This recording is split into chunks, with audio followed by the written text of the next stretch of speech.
I went, what?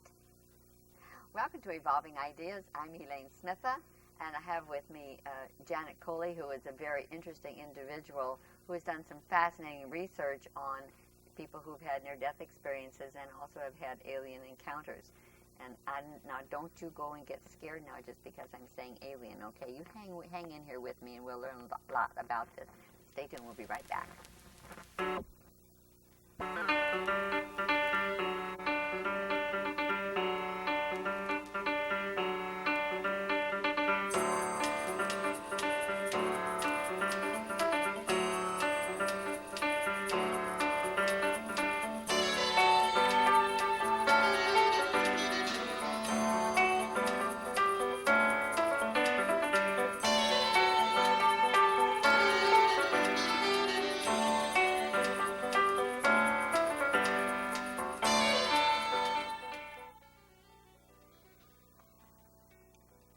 Welcome to Evolving Ideas. I'm Elaine Smitha, and I have with me Janet Coley, who is a psychologist, and she has some very interesting research, most unusual research. I've not met anyone before who's done this kind of thing, and to the degree that she has, and I think it's going to be really very interesting, about UFOs and alien encounters and near-death experiences. And I think all those things are going to be really very interesting for us to learn about. And since we are about evolving ideas, it certainly is on the front edge of where we're heading. So join me in welcoming Janet Coley. Thanks, Janet, for coming. It's a pleasure to be here. I haven't seen you for a while, and you've been up to all kinds of tricks since I saw you the last time. I have indeed. So you are a psychologist and a mental health counselor. Mental health counselor, yes. And what brought you to investigate these models of behavior that you're researching, this alien encounters? I mean, I only know a couple people who've had that experience, but near-death experience seems a lot of people have had that. How did you find the combination? How did this research come about that you even got involved with it in the first place? Okay. Well, I first should say, if you have before only met two people that have had alien encounters, now well, that I know of, that you know of. that they have vocalized this. Yes. Now you've met three. I have had encounters myself. I don't ordinarily begin by saying that, but I am being particularly bold right now, and I will say that. I did not initially when I started my research in this area, but I think it's a matter of when you hang out with people that do, I think it increases your chances of having encounters yourself. And that's something I haven't done a study on, but I just say that from personal experience. So now I did do doctoral research in this area, but my interest goes back more than 20 years. 20 years ago, my partner, Thomas Beck, Dr. Beck, and I first read our case study, the first full case study in UFOlogy, and that was the case of Betty Andreasson Lucca. And that's one of the most famous cases in UFOlogy. And what struck us about that case is that Betty Andreasson so obviously had what you can call a mystical experience on a UFO. Okay, so tell the story Oh, so that okay. my viewers Well, have an understanding where we are. We have to start someplace. Okay. Well, the mystical experience, that's an ineffable experience. And when they did the hypnotic regressions with Betty Andreasson, she actually relived the experience. And when we read the transcript, that was very obvious. So in other words, you go into a place of oneness with the universe, and that was facilitated by the beings. Now my partner and I, we read this, we thought it was authentic, but at that point, 20 years ago, we were not yet in psychology, so we did not yet really think we could ever get close to people like this. So it's been a long road that included my doctoral studies to bring me to the point where I could actually interview and do research based on Ken Ring's research with near-death experiencers and people that have had close encounters. So I'm looking at people now that have had both. Ken Ring is one of the foremost near-death researchers, and he's one of the initiators of the whole field of near-death studies. I was lucky enough to have him on my doctoral committee, and he did the landmark study 10 years ago. So I'm taking you 20 years ago, 10 years ago, and now we're in the present. So it's been a long road. Isn't Phyllis Atwater involved with this as well? She's in the field of near-death studies, yes. And in fact, one of her, the next book, I just met her at the recent conference I spoke at, I presented at, along with her at the International Association of Near-Death Studies. Yeah, I've met her before. Oh, okay, wonderful, a fascinating woman, and she herself has had 3 near-death.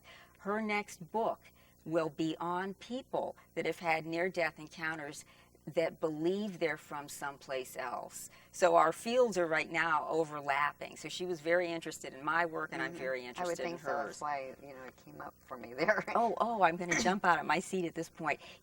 She had, at the time... I hope not. We need you to stay here, Janet. Okay. Well, she's interviewed thousands of people, and the overlap of UFO and near-death is believed to be relatively small. So when I started my research, which was only about 5 months ago, I now have 20 people in my study. Really? Really, and I think it's just a matter of the time is right for this to come out. So she has mention of a few cases in her books, and so I'm bringing this out because I'm coming at it from UFOlogy more, you see. So while there's some interlap, I definitely come from it with a expertise and a bias, I must say. So what was your experience? Oh gosh, okay, now we're left branch in the fork. Well, let's see. I've had a number of them. I don't call myself an alien abductee. In fact, I don't call these experiencers abductees because that's sort of a framework that already predisposes people to think about it in a certain way. Abductee is negative, it's against their will.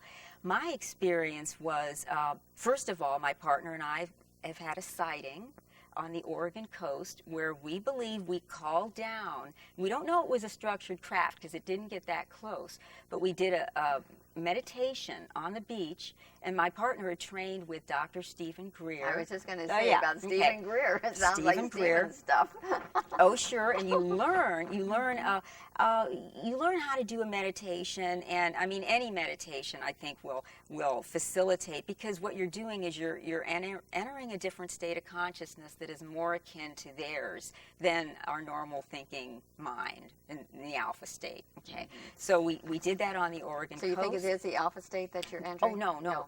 Our normal I know, but when you're making the access, when you're accessing that, are you accessing it through alpha, or are you accessing it through theta? Theta. I think it's mainly theta, but normal thinking mind is more beta, alpha, beta, and then when you get closer to the theta, I mean, it's all kind of a mix. It's never really... And then after that is delta, where you're into sleep and death. Yeah. So, okay, we'll continue. Oh, okay. So were you with Stephen when you did this? Oh, no. My partner had done the training in, I think, 92, something, so that, once again, is almost 10 years ago. And we've picked up, you pick up methods. This requires often methodology and consecration. So we had the desire to go out and initiate contact, and we went out on the beach and we did a little meditation, and we had a flashlight, and you're going to beam them? Yes, beam, yeah, sure. Here I am. Yeah, signal, here I am. And we saw a light, and this was some kind of craft. We don't know what it looked like, but it came right through the fog bank, which is not a conventional craft. This would not be a conventional craft. My partner knows a lot about vehicles in the sky. So it went down the coast, and in fact, I ran down the coast after it. But and the next night, we went out again to initiate contact, and it came back the opposite way. And once again, this was not a conventional craft, and we don't know what it is, but we call that our sighting. It was a UFO of some nature. Was it a single light, Janet, or was absolutely it multiple lights? Just a single light. And I know I saw one in Colorado. Okay. Had a light, just to come out of a conference, and there was this bright light over the trees, and I started walking toward it, but I couldn't get there because there was too many trees, and but I saw it there, and we got in a car and tried to chase it, and of course we couldn't find it then. It was gone. But I thought, wow, that is just too darn close and too darn bright. Very interesting. Yeah. See, I wouldn't be surprised. The more you get into these kinds of ideas, the more likely you are to, you're opening yourself up to entering the space-time reality where these beings hang out, say. So I think certain people are beacons, so to speak, that we can attract that energy. Do you think that you have to have the intention when you go out, the intention that you are going purposely? Some people have the encounters with them, though, that it's not necessarily intentional. Right. There is that, too. And then, too, you have to think, well, on what level is the intentionality acting or not? Because many times we wake up to our relationship with these beings. In other words, we're not always conscious of it we're not always conscious that we made an agreement to come here, you see, and to connect with them. Well, okay, now that's a whole other thing, Janet. Yeah, we're off on another road here. Yeah, we are, because now you are making the statement that we came here or planted here on Earth to have that connection with whoever planted us here. Okay, well, back to the near-death field. So that's where UFOlogy can learn a lot and benefit a lot from connecting, interfacing with the near-death field. When you have near-death experiences, one of the things that people, that is very typical or very common, is that people go through a life review. They may go through a life review, not always, but you have a sense also of the future sometimes of your life. And so you get to see that you are, in essence, this is a setup. This is a setup right now so that we come to this dimension, and we come with a veil, okay? And we're here to live in this dimension fully, so we can't remember what's on the other side. So you're saying the veil is something that that conceals the other side? Yes. And so when they talk about piercing the veil, you're going back into the knowingness? Is that what that means? Absolutely. So when they're over on that side, they can remember, oh, I chose this particular life, or I chose this particular situation in order to learn. And we have to forget in order to learn. Okay, Janet, I like that a lot, because I'm not sure that people understand that their purpose is to learn and to grow and to evolve. If that's right. I don't think that they know that. I don't know that you have to go through, okay, if you don't want to learn, you're not going to evolve. You're not going to grow. And we've done a lot of shows on personal development and so forth. And for myself, I know that I have to have new experiences in order to expand my own awareness so that I can do my shows, for heaven's sake, I have to be aware and know. But I'm excited about that because I'm growing and I'm learning. I have to learn to grow. And a lot of people don't understand that they're here. They ask, why am I here? Why am I on this planet? What is my purpose in life? And you're saying it is to learn and to grow? Well, it's easy to forget when we're in physical bodies. See, that's the thing. When you're on the other side in a near-death experience, you're out of your body. So you don't have the physicality. The physicality, in a way, it's the ultimate. It's a limitation.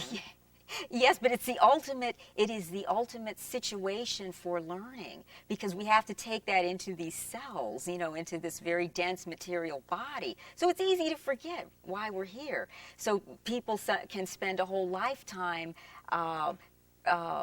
trying to find, asking that question, why am I here? Why am I here? Well, the answer is all around you.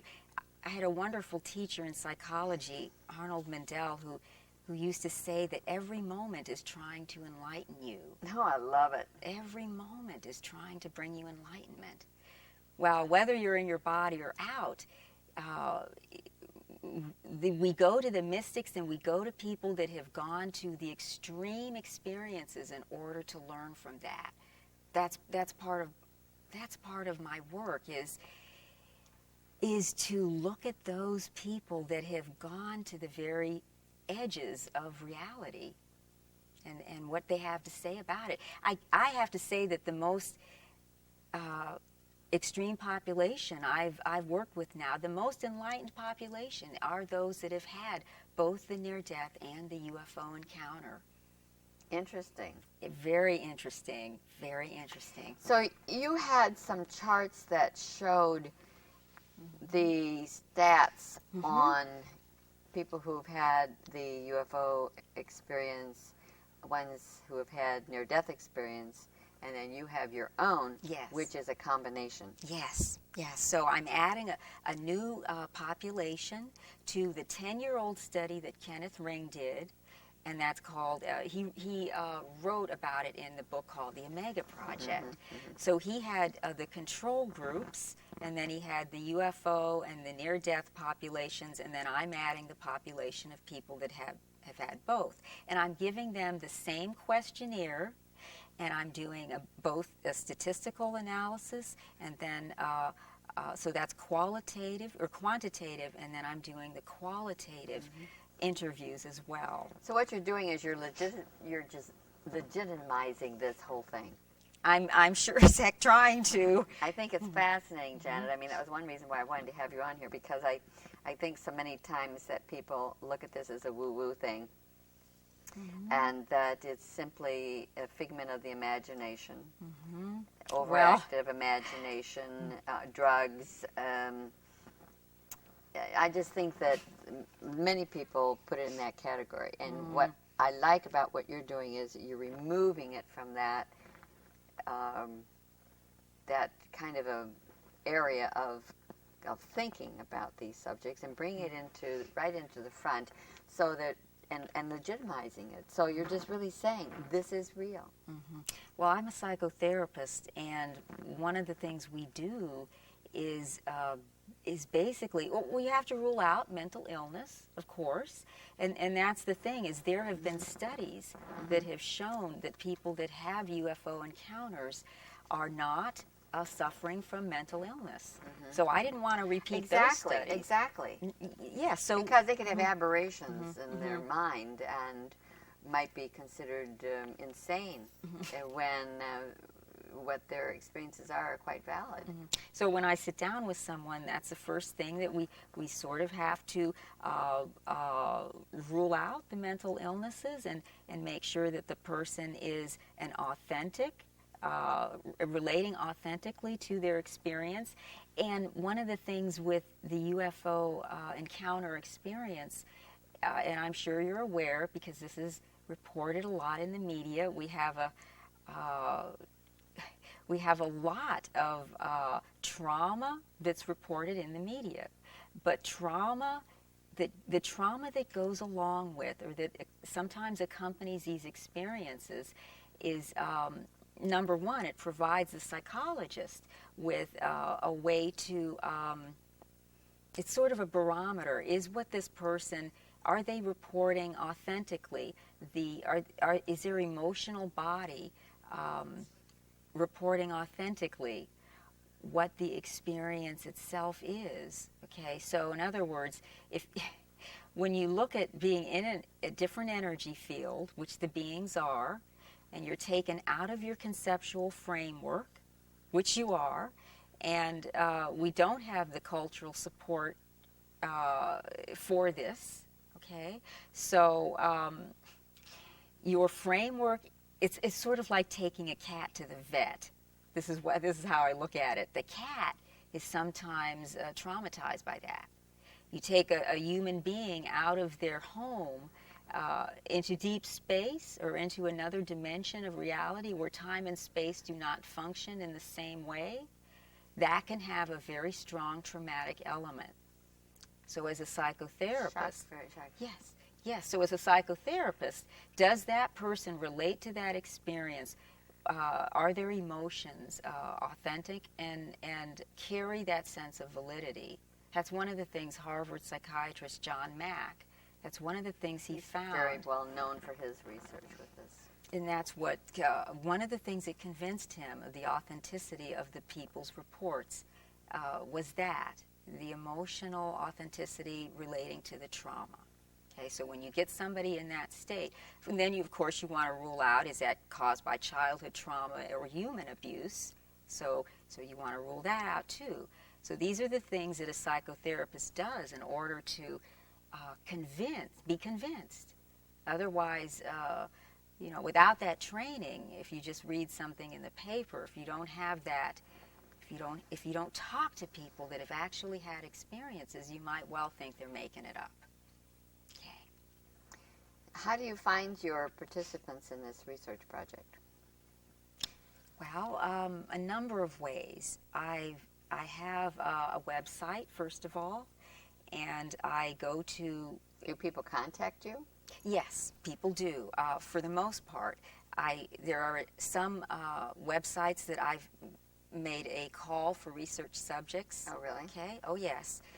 And let's see. Oh, I know. One of my best cases was brought to me by a peer, a licensed clinical social worker on the Olympic Peninsula, is working with someone, has a client. This is a really interesting case. We have someone that is actually trained in the Tibetan Buddhist lineage, and he functions as a monk. He was working with her to process and integrate his experiences, and I got one very good interview with that client, her client, I should say. So you put the word out with peers, you put the word out on the internet. Whenever I speak, such as, I would love to have a few people come through this show. So right now I have about 20 people in the study, and like I said, I've only been doing it for about 5 months. Mm-hmm. Well, it looks like you're on a roll. You just haven't had to go out on the street corner and say, hey, I'm looking for, and you don't have anybody on the corner and say, I'm looking for somebody who's doing research either. No. In fact, by the time I get done going through this set of questionnaires and figuring out if I can interview them in person, I have my hands full. Let me tell you, I have a backlog at this point. So do you start off asking them all kinds of questions about their experiences, and having a combination of these two Mm-hmm. is very different than what Kenneth Ring did, right? He separated them. He separated them. There were some people that did have the overlap in his study, but he did not note that. In other words, he didn't create a separate group of those people. Mm-hmm. So what I tend to do is I have people write up their experiences. So they generally are separate. So what was your UFO or close encounter or multiple? I have many people with multiple experiences. And what was your near death? And I do have some people that I have one woman that has had more than 3 near-death experiences. So I have them write up their experiences, and then if I can, I like to interview people in person. I would think that would be the best, Janet, because you read their energy field while they're doing this. Mm-hmm. But if I can't, then I have a wonderful detailed set of questionnaires, and I can snail mail them, you see, and then that's good for just the statistical research. Yeah. Okay. I did want to mention, I do have one person who had, during the near-death experience, he actually had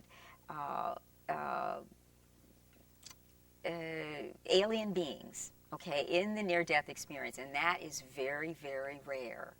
So I knew right off the bat I was on the right track, because Phyllis Atwater had interviewed thousands of people, and I think she had only come across one or two. And my very first interview was with this, and this is again, it's the monk in the Tibetan Buddhist lineage who had, during his near-death experience, he was ushered through the light by two grays. Oh, how interesting. Very interesting. And his experience, it gets better. I mean, does.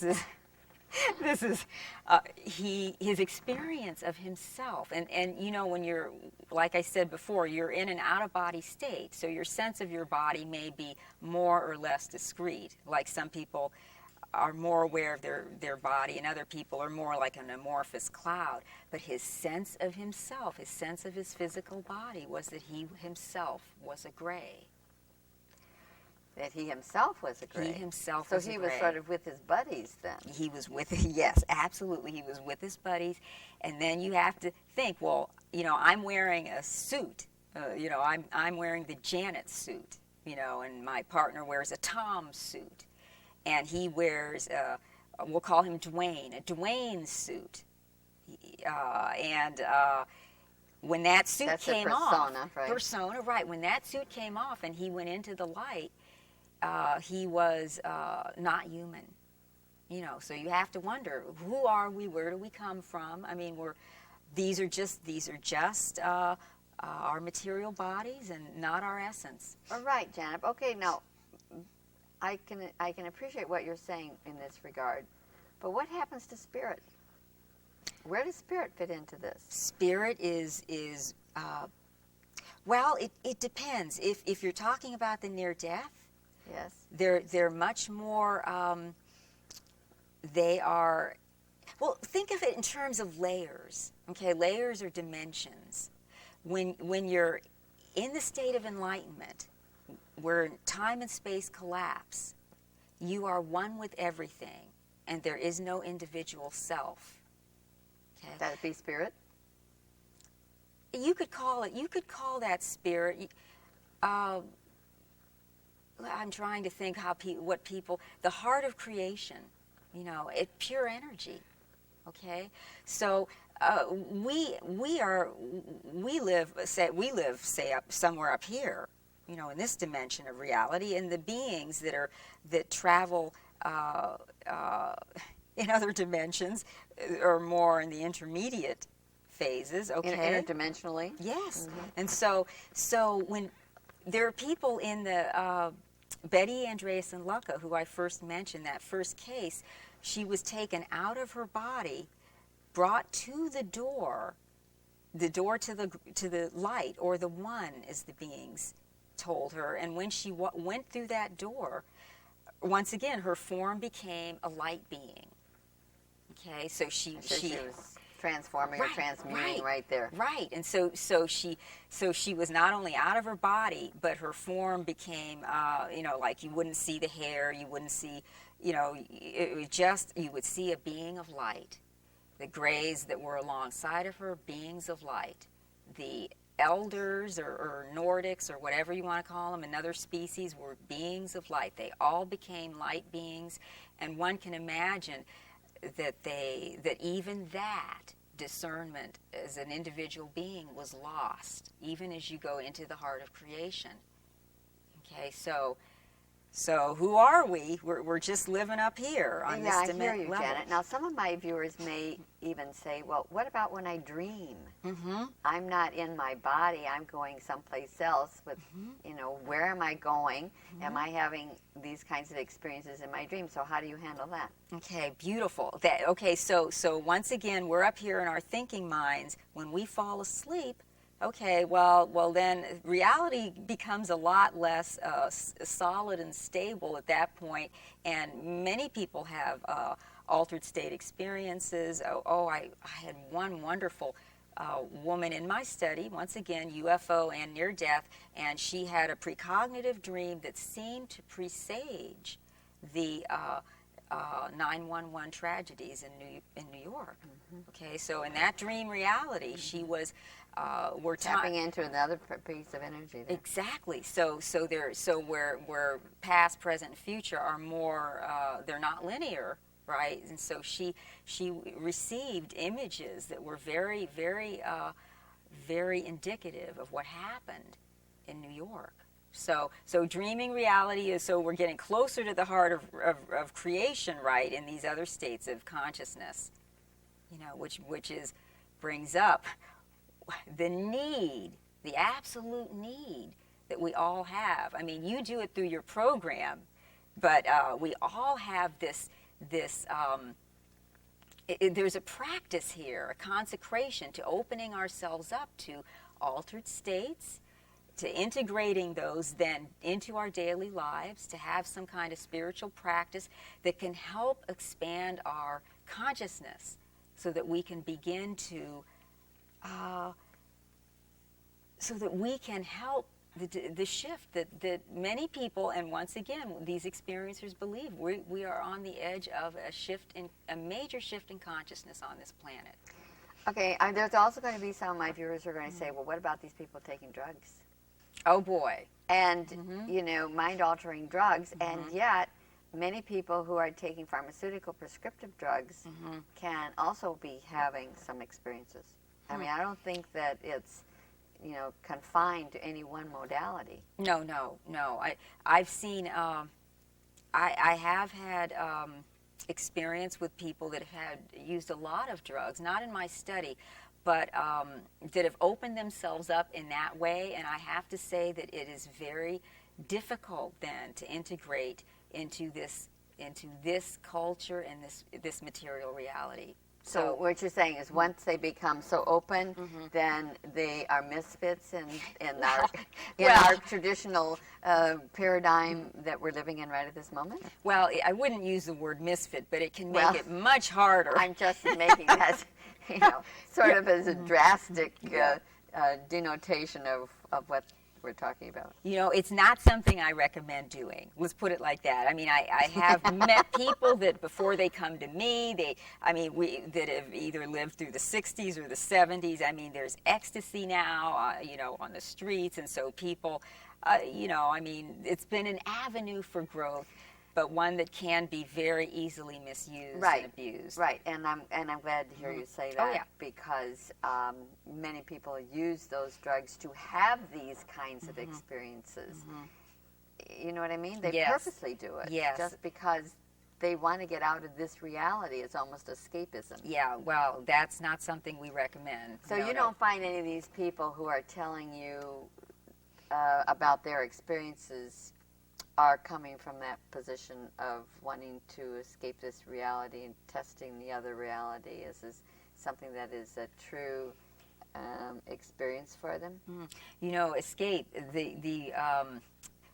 It's interesting. I asked everybody in my study to write about how their sense of material physical reality and fitting into this culture has changed as a result of their experiences. And one woman wrote, now she gets information or she does interspecies communication while she's doing housework, like vacuuming, right? Okay, because you're sort of in kind of an alpha. Yes, right. And so she said that her sense was that she came here with a purpose, but that it's a heck of a lot harder once you're here to do it. When you're in the physical body, it's harder to do it when you're here than it probably was when she agreed to do it, right? So in some sense, there's like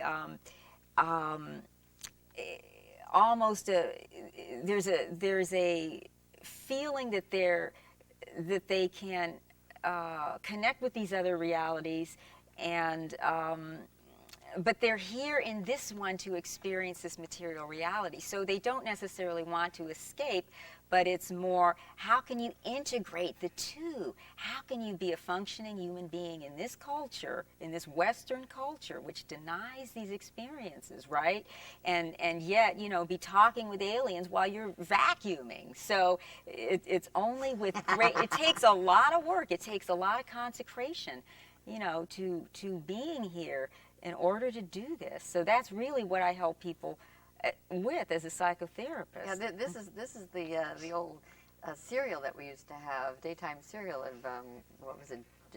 My Jeannie.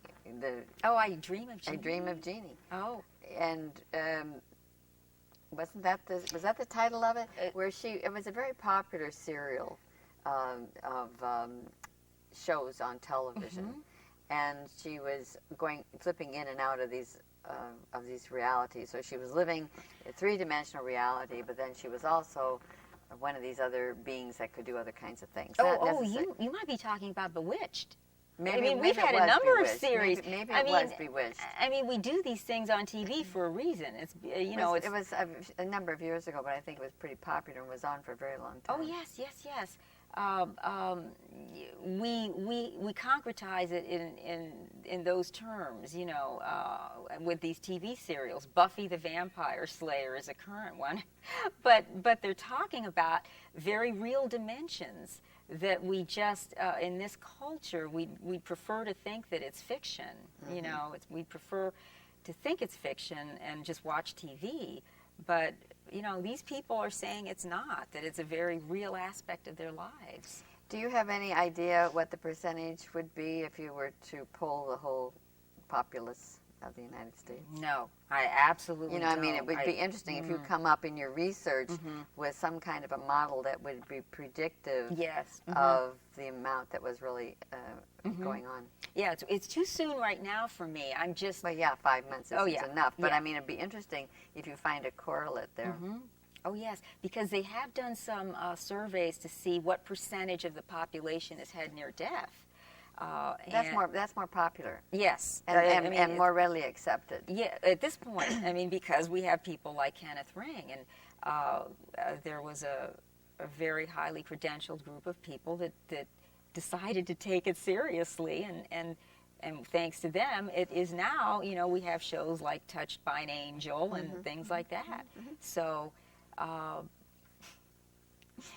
we're getting there. I mean, It's interesting. So what do you plan to do with this research when you get it culminated? Culminated? I don't know. I mean, when you at least get to the point where you have a body, where you have a body of information. I think I might look at doing a journal article, publishing. I'm certainly doing speaking engagements. I think it's important for people to know the ways in which these people have been accelerated, and this is a word I use, accelerated. Right. We haven't even really gotten into that yet, right. So we need to talk about that. But go ahead, finish that thought. So right now I'm just doing speaking engagements and letting people know, giving them a different model than the alien abduction model right now for the close encounter phenomenon. And I would like to do a book. I would like to do a book and have some of the more striking cases showcased, so to speak, and because I have some truly exceptional people in my study. And do they come from all walks of life, Janet? Yes, I would say so. I have, the first group I had, when I looked at them, they were extremely highly functioning. Okay, so I had business people, I had clairvoyant healers, I had people in the healthcare field, I had people that had written professional articles for professional journals. So I had a very highly functioning group in the first batch. Now I haven't done the statistics on the second batch, but let me see there. Where were we going with that one? Well, that was just a side thing. But I want to know about how these people are better functioning as a result of these experiences. How it has helped them through their accelerated awareness to become more functional here in this three-dimensional reality. Okay. Well, when you give these the set of questionnaires, and this is all self-report, by the way, so I don't have any objective physiological tests. That's beyond my means to do that at this point. But we ask people what their life values are, we ask them, there's a Kundalini scale. So, for example, do people relate to energy coursing through their body? Yes, almost 100% of them do. They open up to energy more readily. They have electromagnetic or electronic sensitivities.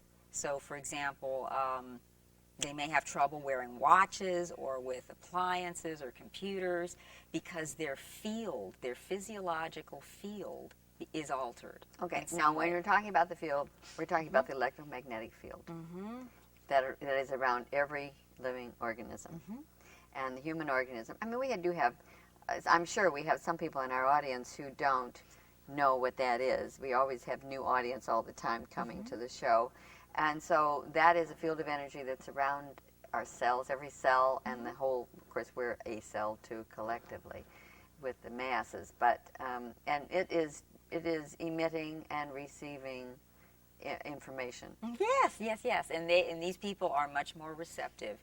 And so, so they report a higher degree of disturbance in, but also the sensitivity is very positive. So for example, they report being more psychic or having access to healing gifts. Some of the people feel that they can, how can I say, transmit energy, say, with their hands. Okay, so you have healers, you have psychics, you have, clairvoyant. These kinds of tendencies will become enhanced. Let's see. We have the life value change is very, very important. This is where a person becomes more spiritual, more concerned with the environment and the collective rather than just their individual self. Okay, so their sense of spirituality is greatly enhanced, and this is not necessarily, doesn't make them necessarily more religious, although they may find a spiritual path, but it makes...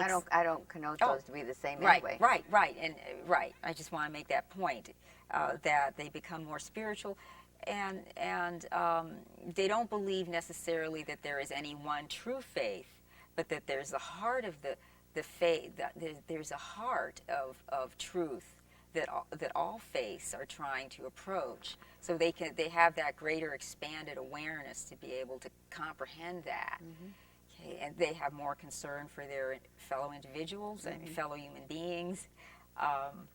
They have a greater sense of self-value or self-esteem.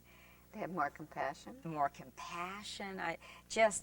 Across the board, it seems to accelerate them in terms of bringing them into a higher state of consciousness and mental functioning, I should say. They can more easily grasp the whole, so they tend to be more holistic thinkers.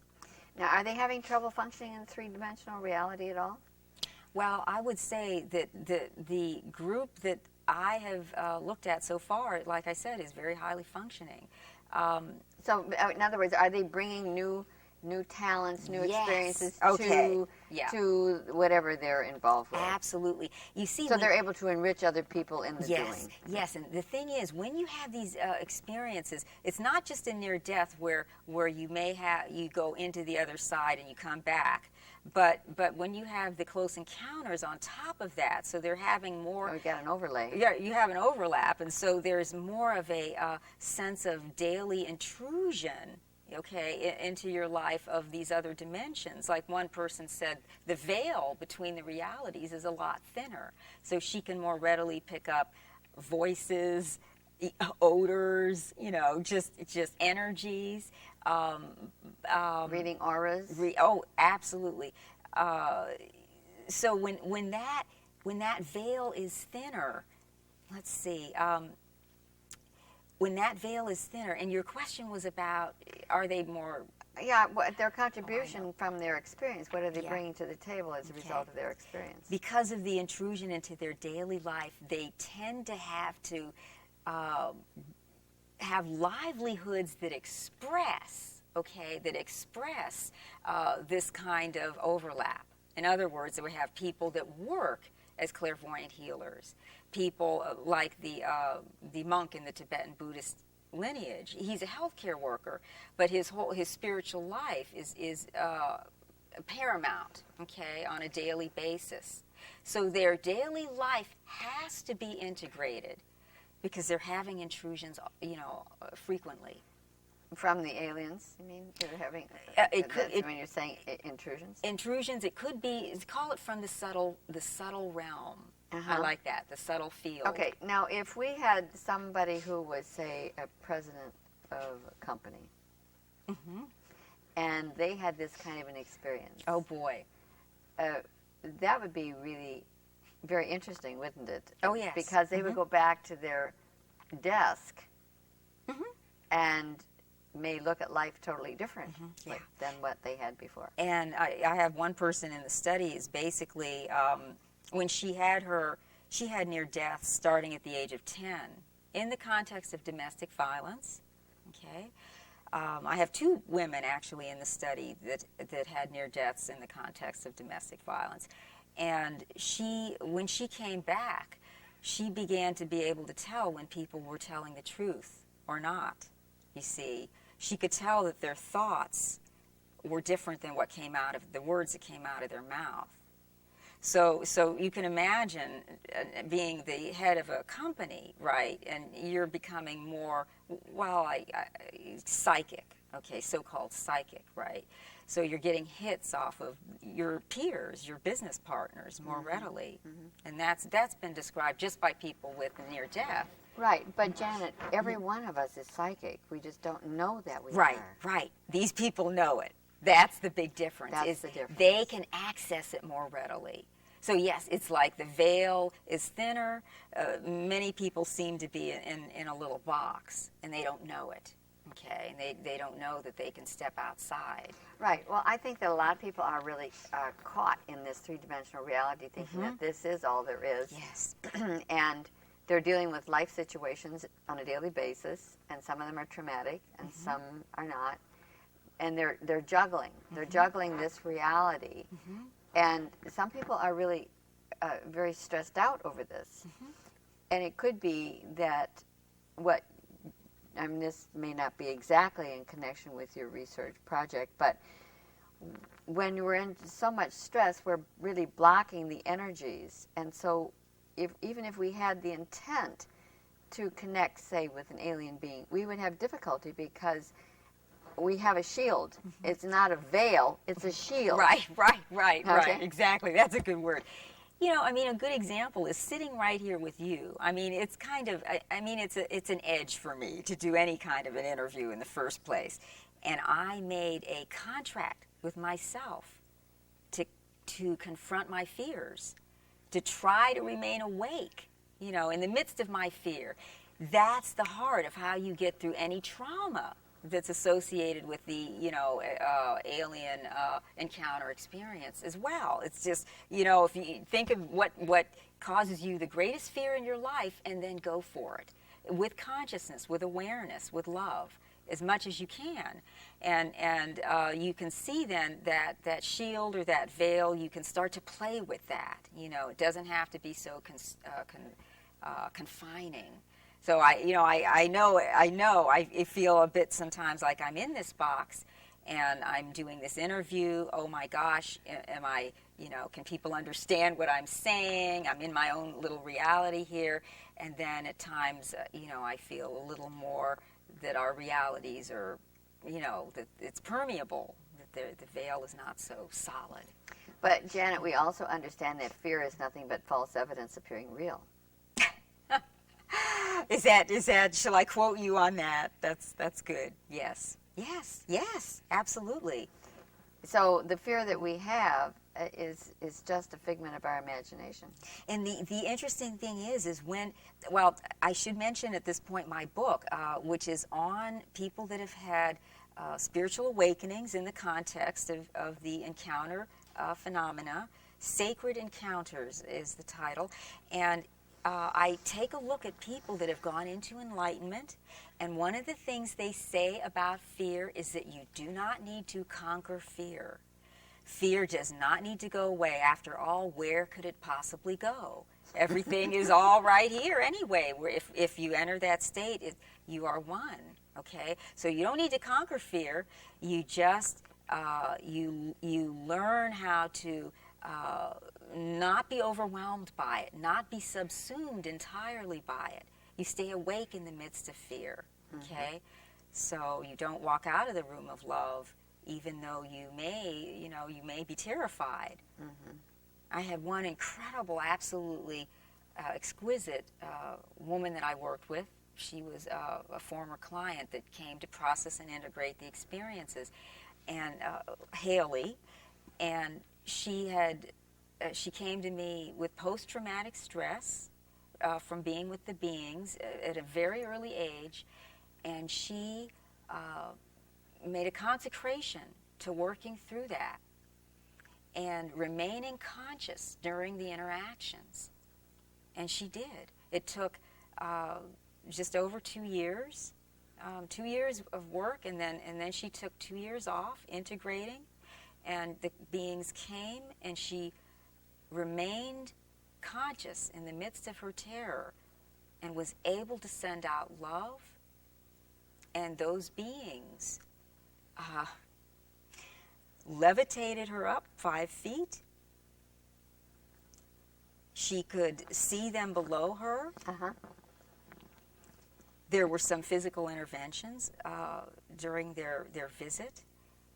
Then they kept bringing her back to consciousness. No, we're not done yet. No, we're not done yet.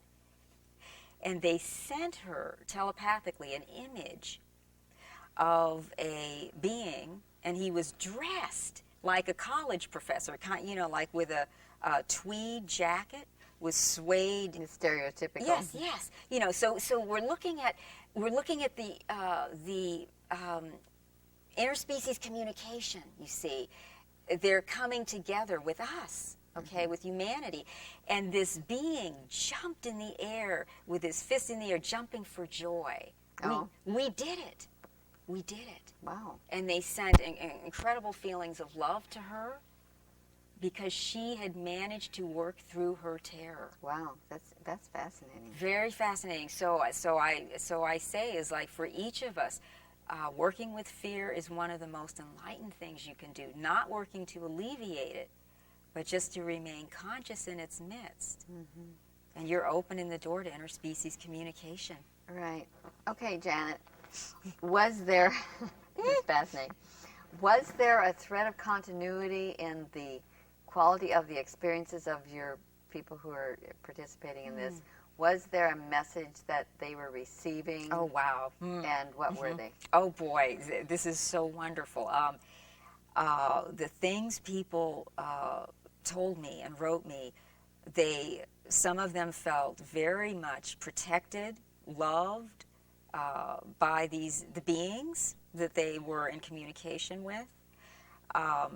They believed that we're, let's see, we are on the edge of transformation, you see, on this planet, collectively. And the beings are here to aid in that.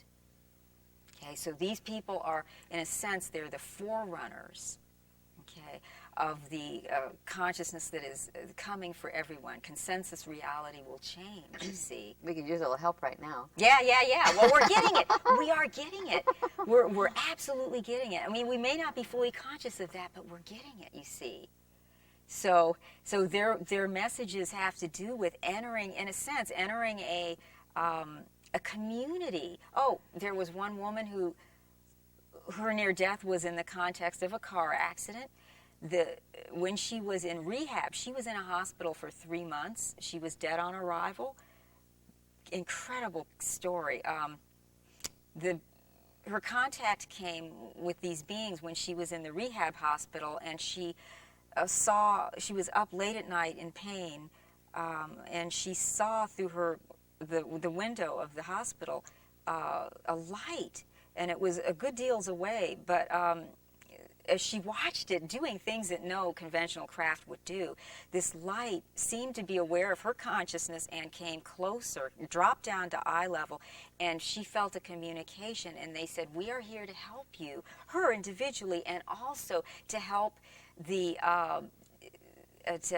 planet get more in alignment, okay, with the other planets. Okay, so she felt them in the next few days. They altered her vibration and aided in her healing, in her physical healing. Although she couldn't see them, right? They were there in invisibly working with her. That's what she felt. That night, she also believes that she was taken. Her memories are mostly sensory. That is to say, she doesn't remember things in a narrative yet, but she just has hits. Oh, she remembers Whitley Strieber-like beings. She remembers being taken in a field of light, a lot of work with the light. And then the next thing she knows, she woke up in bed, and she didn't remember getting into bed. So there's some missing time there. Interesting. Wow. Well, Janet, Oh, are we about up? We are. Well, we've had our time here with the alien presence. We've been far out. We have been far out, and it's been fascinating. And we'll just, when you get some more research and have more to share with our viewers, we'll have to do this again. I've really enjoyed it. It's been fun, and thanks so much for bringing all your information to us. It's really been fascinating. Thank you for having me. It's been great. Okay, and to my viewers, I'd like to thank you very much for tuning in, and hope you'll join me next time when we explore yet another avenue of our universe and our relationship to it. I'm Elaine Smitha.